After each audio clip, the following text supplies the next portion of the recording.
So we are finally in the last part, and we're going to discuss about social media in science communication, which are a continuation of the significance of science communication on the last point.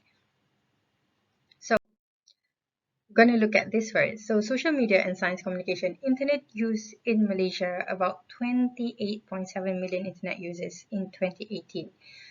Malaysian population is about 32 million. So we have definitely that's more than half of Malaysian using internet.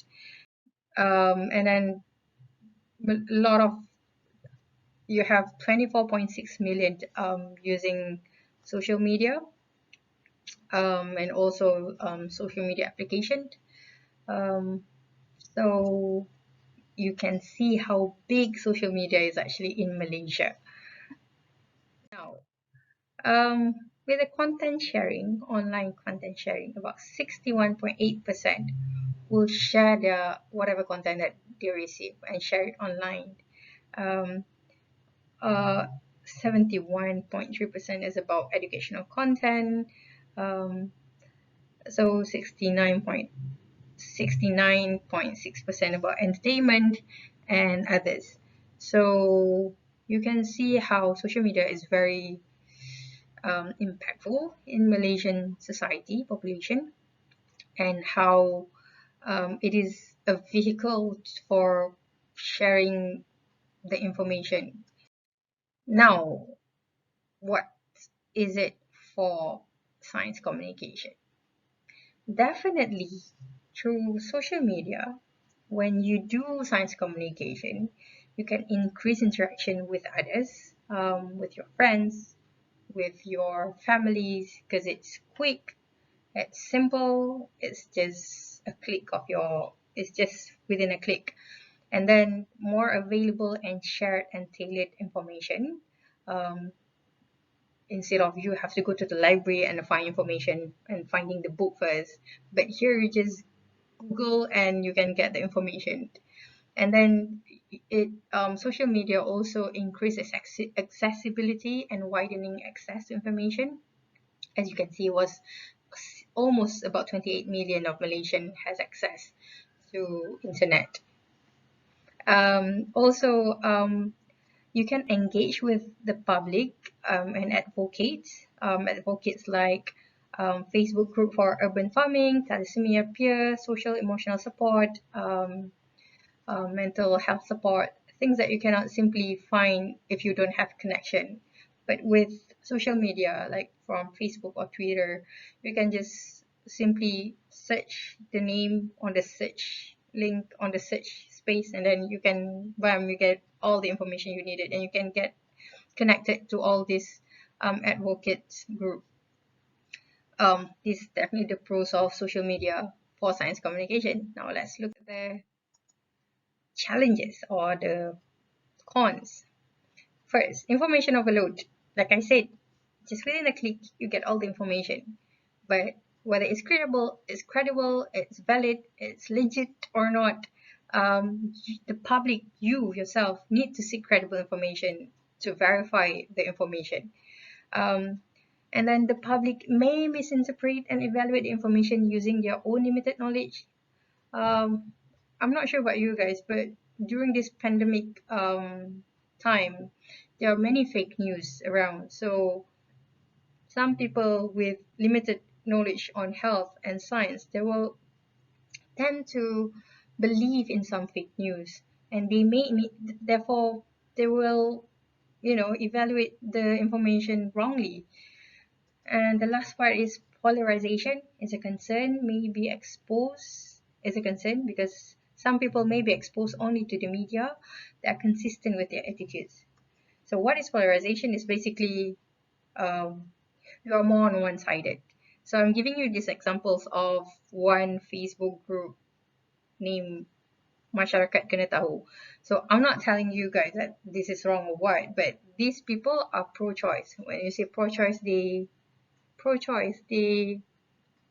said whatever. Basically, they don't want people to dictate their choice. Okay, so some of them are choose not to take vaccine, some choose not to believe in WHO, like if you can see here, um, and some people who doesn't have strong background in science and don't believe in science and more into natural um, natural remedies, they will tend to influence or tends to follow this kind of information.